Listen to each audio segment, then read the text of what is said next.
एक ट्रेन जो 17 सालों से चलती आ रही है और पूरी दुनिया अब बर्फ से ढक चुकी है। दुनिया में कुछ लोग ही बचे हुए हैं जो कि इस ट्रेन में 17 सालों से जीते आ रहे हैं। इस ट्रेन में लोगों को 3 तरह से बांटा गया था। पहले वो जिनके पास फर्स्ट क्लास का टिकट था, जो कि बहुत अमीर थे और उन्हें ट्रेन में 5 स्टार होटल की तरह ट्रीट किया जाता था। मतलब कि वो लोग ट्रेन में कुछ भी कर सकते थे और इन्हें खाना पीना सब अपनी मर्जी से मिलता था। दूसरे थे इकोनॉमी क्लास वाले, जिन्हें की फर्स्ट क्लास के मुकाबले थोड़ी कम चीजें प्रोवाइड की जाती थी।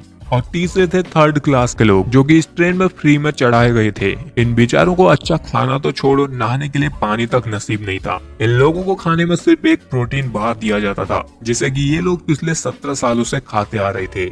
इस ट्रेन को विल्फर्ड नाम के एक आदमी ने बनाया था, जो कि ट्रेन के इंजन सेक्शन में रहता था। कहानी की शुरुआत में हमें बताया जाता है कि साल 2014 में ग्लोबल वार्मिंग की वजह से लोग मरने लग गए थे और अर्थ का एटमॉस्फेयर अपनी चरम सीमा पर पहुंच गया था। इसलिए इसको कंट्रोल करने के लिए 79 देशों ने मिलकर CW7 नाम का सैटेलाइट बनाया। जब इसे अर्थ के एटमॉस्फेयर में छोड़ा गया तो ये मिशन उनका फेल हो गया और इसकी वजह से अर्थ का ग्लोबल टेम्परेचर इतना कम हो गया कि पूरी दुनिया बर्फ में फ्रीज हो गई। और फिर जो बचे हुए इंसान या जानवर थे, उन सबको स्नोपियर नाम के ट्रेन में चढ़ा दिया गया था, क्योंकि ये ट्रेन ही थी जिसमें कि इंसान बच सकते थे। इस ट्रेन में सब कुछ था, लाइट, पानी, खाना पीना, यहाँ तक कि ट्रेन में बच्चों को पढ़ाने के लिए स्कूल तक भी। और ये सब फैसिलिटी फर्स्ट क्लास और इकोनॉमी क्लास के लिए ही थी। ये एक ऐसी ट्रेन थी जो कि 24 घंटे चलती रहती थी और इस ट्रेन को अर्थ का एक पूरा चक्कर लगाने में 1 साल का वक्त लग जाता था। अब हमें साल 2031 का टाइम दिखा जाता है, जहाँ ये ट्रेन पिछले 17 सालों से चलती आ रही थी। इधर 2 गार्ड्स थर्ड क्लास के लोगों के डिब्बे में आते हैं और रोज की तरह सभी को काउंटिंग करके उन लोगों को प्रोटीन बार खाने को देते हैं। ये गरीब लोग पिछले 17 सालों से इसी चीज को खाते आ रहे थे। अब इधर इन गार्ड्स को आगे के क्लास के लिए एक वायलिनिस्ट चाहिए था, तो इधर एक बूढ़ा आदमी उनसे कहता है कि वो और उसकी वाइफ वायलिनिस्ट है और उन लोगों को सिर्फ एक ही आदमी चाहिए था। इसलिए वो लोग बूढ़े आदमी को चलने के लिए कहते हैं, पर वो बूढ़ा आदमी अपनी वाइफ के बिना उनके साथ चलने के लिए मना कर देता है। तो अब वो दोनों गार्ड्स उस बूढ़े आदमी की वाइफ के हाथ को तोड़ देते हैं और उस बूढ़े आदमी को जबरदस्ती अपने साथ ले जाते हैं। अब यहीं पर हम कर्टिस और एडगर को देखते हैं, जो इन गार्ड्स के जाने के बाद सभी के प्रोटीन बार में अपने मैसेज को ढूंढ रहे थे। कभी इधर तानिया नाम की एक लड़की कर्टिस को बताती है कि वो जो ढूंढ रहा है वो उसके बेटे के प्रोटीन बार में है। फिर कर्टिस उस बच्चे को बहला फुसलाकर उससे उस प्रोटीन बार को ले लेता है और उसमें से एक कैप्सूल निकालता है, जिसमें कि उनका मैसेज था। इस मैसेज को रोज आगे के डिब्बों से कोई भेजा करता था इन्हें, क्योंकि इन थर्ड सेक्शन वाले लोगों की हालत बहुत खराब थी, यहाँ तक कि इन्हें बाहर का नजारा भी देखने को नसीब नहीं होता था। इसलिए अब वो लोग बगावत करके आगे के डिब्बों में जाना चाहते थे। हालांकि इन्होंने पिछले 70 सालों में 2 बार कोशिश की थी, पर ये लोग नाकामयाब हुए थे। इधर ये सभी लोग कर्टिस को अपना लीडर मानते थे, पर कर्टिस अपने आप को लीडर नहीं मानना चाहता था। अब इस मैसेज को कर्टिस गिलियम नाम के एक आदमी को दिखाता है, जो कि इस ट्रेन का सबसे बूढ़ा आदमी और इन सबका सीनियर था और कर्टिस इसी को अपना लीडर मानता था। इस बार इनके मैसेज में किसी नेमगुम नाम के आदमी का नाम था, जिसने कि इस ट्रेन के सभी सिक्योरिटी सिस्टम को डिजाइन किया था, लेकिन अभी वो ट्रेन के जेल सेक्शन में बंद था और अब इनका प्लान था कि ये लोग उस आदमी को छुड़ाएंगे और फिर उसकी मदद से ये लोग ट्रेन के इंजन सेक्शन पर अपना कब्जा करेंगे, जिससे फिर सब चीजों पर इनका कंट्रोल होगा। अब इसके बाद रात में इधर कुछ गार्ड्स आते हैं, जो इन सभी को अपने बच्चों को आगे करने के लिए कहते हैं और फिर एक लेडी उन बच्चों की हाइट को नापने लगती है। इधर तानिया नाम की लेडी अपने बच्चों को छुपा रही थी और साथ ही एक और आदमी था जो अपने बच्चे को छुपा रहा था, लेकिन वो गार्ड्स उन दोनों के बच्चों को जबरदस्ती उठा लेते हैं और उनकी हाइट को नाप कर अपने साथ ले जाने लगते हैं। पर जो इधर आदमी था वो अपने बच्चे को उन गार्ड्स को ले जाने नहीं देना चाहता था, इसलिए वो उन्हें रोकने की कोशिश करता है और इसी में वो अपना जूता उस लेडी के सर पर भी मार देता है। अभी तो वो लेडी इधर से इन बच्चों को लेकर चली जाती है, पर थोड़ी देर बाद इधर मिनिस्टर मेसन आती है, जो कि इस ट्रेन की CEO की तरह थी। इधर वो उस जूते को उठाकर कहती है कि जिस तरह से जूते की जगह पैर में होती है और हेड की जगह सर पर, तुम लोग भी उसी जूते की तरह हो और तुम्हें अपनी औकात कभी नहीं भूलनी चाहिए। अब इसके बाद मेसन उस आदमी को सजा देने के लिए, जिसने कि उस जूते को फेंका था, उसका हाथ ट्रेन से बाहर रखवा देती है। बाहर इतनी ठंड होती है कि सिर्फ 7 मिनट में ही उस आदमी का हाथ जम जाता है और फिर उसके हाथ को हथौड़े से मारकर कटवा दिया जाता है। इधर हम काफी सारे ऐसे लोगों को भी देखते हैं जिनके हाथ या पांव कटे हुए थे। शायद उन लोगों ने भी कोई ऐसी ही गलती की होगी। अब ये सभी लोग अपने हमले के लिए तैयार थे, लेकिन इससे पहले कर्टिस क्रोनर नाम के एक ड्रग के बॉक्स को अपने साथ रख लेता है। इधर कर्टिस को शक था कि उन गार्ड्स के गनों में गोलियां नहीं है, और सारी गोलियां पिछले 10 सालों के विद्रोह में खत्म हो गई हैं। और अब क्योंकि गोलियां नहीं बनाई जा सकती हैं, इसलिए अब कर्टिस अपने शक को दूर करने के लिए एक गार्ड के पास जाता है और उसकी गन को अपने सर पर रखकर ट्रिगर दबा देता है। पर वो गन तो सच में खाली थी, जिससे अब सभी को पता लग जाता है कि उनके पास गोलियां नहीं है। इसलिए अब वो सभी लोग उन गार्ड्स पर हमला कर देते हैं और उन्हें मारकर ट्रेन के जेल सेक्शन में पहुंच जाते हैं, जहां ये लोग नैमगोंग को जेल चैम्बर से निकाल देते हैं। इस ट्रेन में जिन्हें भी सजा होती थी उन्हें सुलाकर एक चैम्बर में डाल दिया जाता था। इधर नैम और उसकी बेटी को भी चैम्बर में डाला गया था। ये दोनों ही क्रोनल ड्रग के एडिक्ट थे। इधर नैम कर्टिस से डील करता है कि अगर वो ट्रेन के दरवाजों को खोलने में उसकी मदद करेगा तो उसे हर दरवाजा खोलने पर 2 क्रोनल ड्रग देने पड़ेंगे। तो कर्टिस उसके इस ऑफर को एक्सेप्ट कर लेता है और फिर नैम ट्रेन के अगले सेक्शन के दरवाजे को खोल देता है। इधर एक चीज नोटिस करने वाली थी कि नैम की बेटी को पता चल जाता था कि दरवाजे के पीछे आखिर है क्या। अब इसके बाद ये सभी दरवाजे से आगे के सेक्शन में जाते हैं, जहाँ ये लोग पहली बार सूरज को देखते हैं और बाहर की दुनिया दिखती है इन्हें। इधर गिलियम ये देखकर दुखी होता है क्योंकि 17 साल के बाद भी पृथ्वी की बर्फ अभी पिघली नहीं थी। अब इसके बाद ये लोग दरवाजा खोलकर अगले सेक्शन में आते हैं, जहाँ की इन गरीबों के लिए इनका खाना यानी कि प्रोटीन बार बनाया जाता था। कर्टिस जब इधर प्रोटीन बार बनाने वाली मशीन के अंदर देखता है तो वो पूरी तरह से हैरान हो जाता है, क्योंकि जिस प्रोटीन को ये आज तक खाते आ रहे थे उन्हें तो यहाँ कॉकरोचों को पीसकर बनाया जाता था। अब ये देखकर कर्टिस इस बात को अपने तक ही रखता है। यहाँ पर कर्टिस को उसी अनजान आदमी का एक और मैसेज मिल जाता है, जिसमें कि वाटर लिखा था, यानी कि अब उन्हें वाटर सेक्शन में अपना कब्जा करना था, जो कि ट्रेन का सबसे अहम हिस्सा था। अगर ये लोग किसी तरह से पानी के सप्लाई सेक्शन को कब्जे में कर लेते हैं तो उनकी बात को सुनी जा सकती है। इसलिए अब नैम पानी वाले सेक्शन का दरवाजा खोलने लग जाता है। इधर जब कर्टिस नैम की बेटी योना से बात कर रहा था तो उसे पता चलता है कि योना ने कभी जमीन नहीं देखी है, क्योंकि योना ट्रेन में ही पैदा हुई थी और उसकी उम्र भी 17 साल की ही थी। कर्टिस को उस पर शक था कि योना नजूमी है। दरअसल नजूमी वो लोग होते हैं जो कि दीवार के आर पार की चीजों को देख सकते हैं। इसलिए अब योना फिर से दरवाजे की तरफ देखती है तो वो इस दरवाजे को खोलने से मना कर देती है, पर अब तक बहुत देर हो चुकी थी। उसके कहने तक वो दरवाजा उसी टाइम पर खुल जाता है, जहाँ इस डब्बे में अब बहुत सारे हथियारों से भरे हुए गार्ड्स मौजूद थे और वो लोग इनका ही इंतजार कर रहे थे। और फिर अब यहाँ इन सभी के बीच लड़ाई होना स्टार्ट हो जाती है।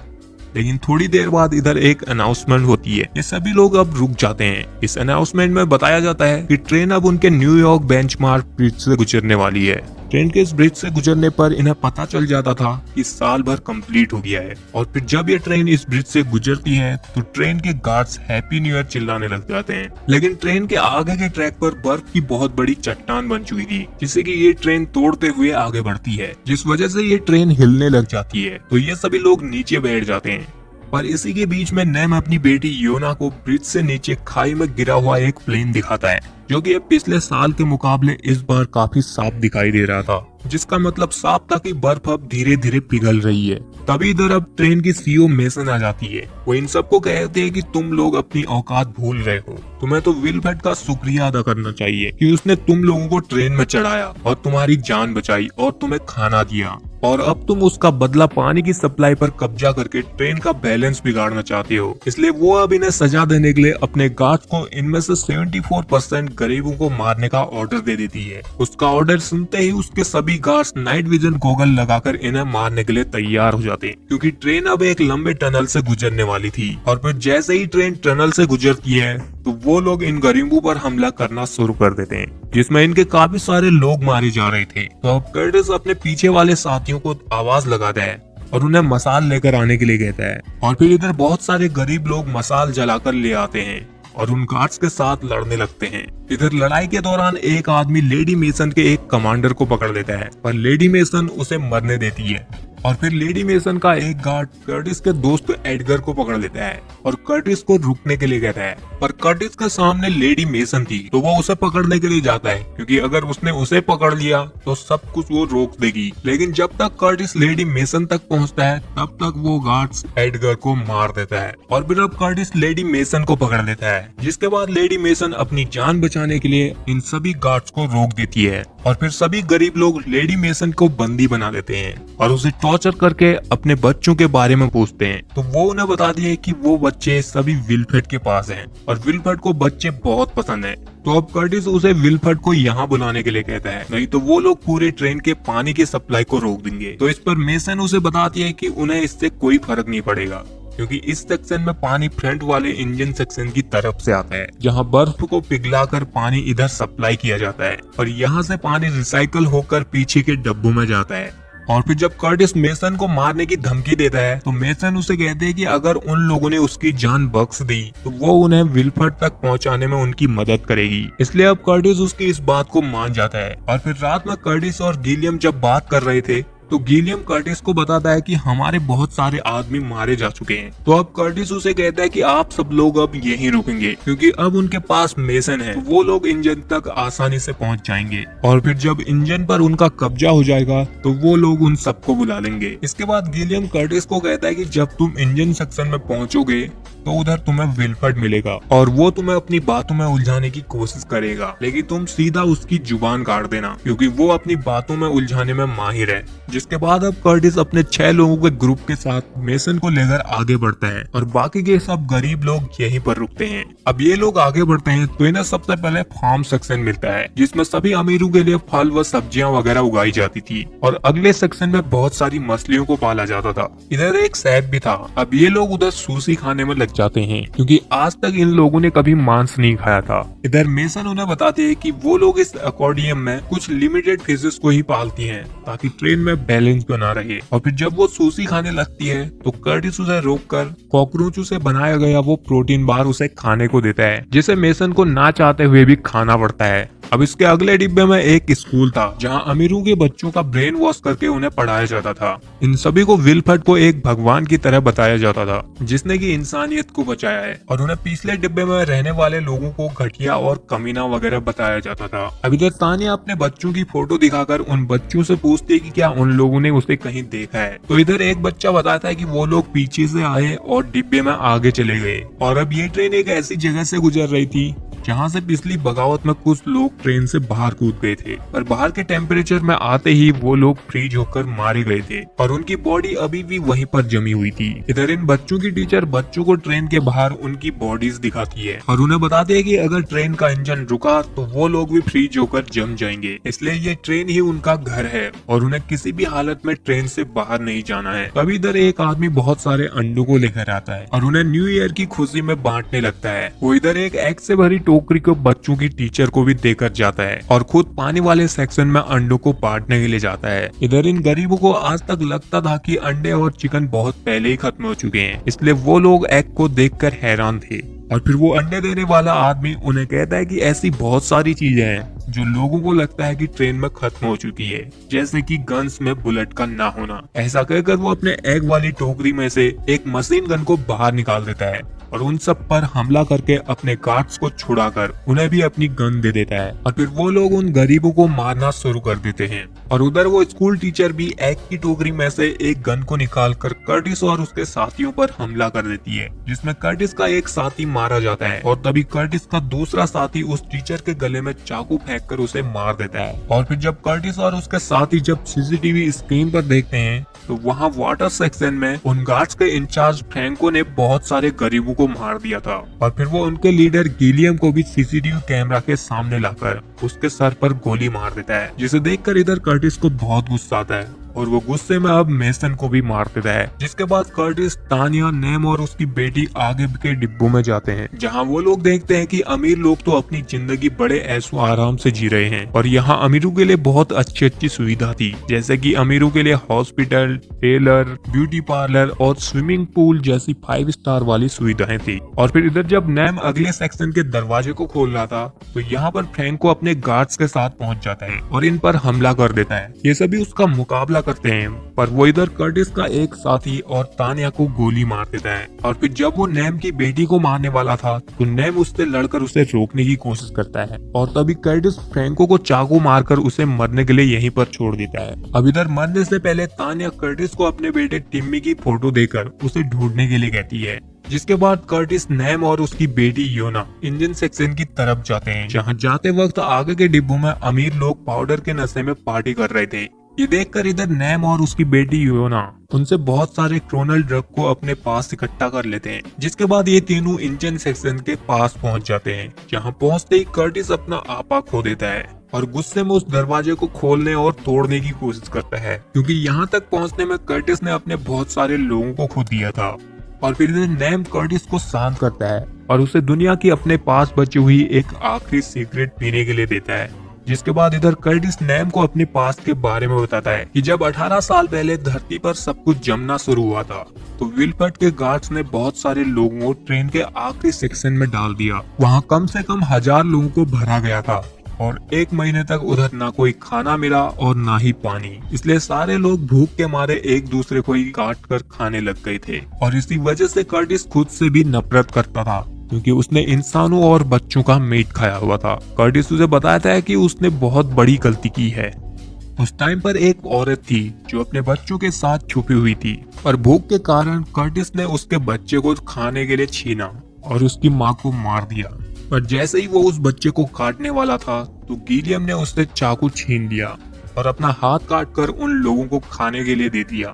और इस तरह से उसने उस बच्चे की जान बचा ली। और फिर ये देखकर वहाँ बहुत सारे लोगों ने अपने हाथ पांव को काट कर उन्हें देना शुरू कर दिया था। और उस टाइम पर कर्टिस जिस बच्चे को काटने वाला था वो और कोई नहीं बल्कि एडगर था। और इसी वजह से कर्टिस अपने आप से नफरत करता था, क्योंकि भूख की वजह से वो इंसानियत को भूल चुका था। और फिर कुछ महीनों बाद विल्फर्ड के गार्ड्स उनके लिए प्रोटीन बार लाए, और तब से वो लोग प्रोटीन बार खाकर ही अपनी जिंदगी जी रहे थे। और अब कर्टिस विल्फर्ड से जानना चाहता था कि उसने उनके साथ ही ऐसा क्यों किया।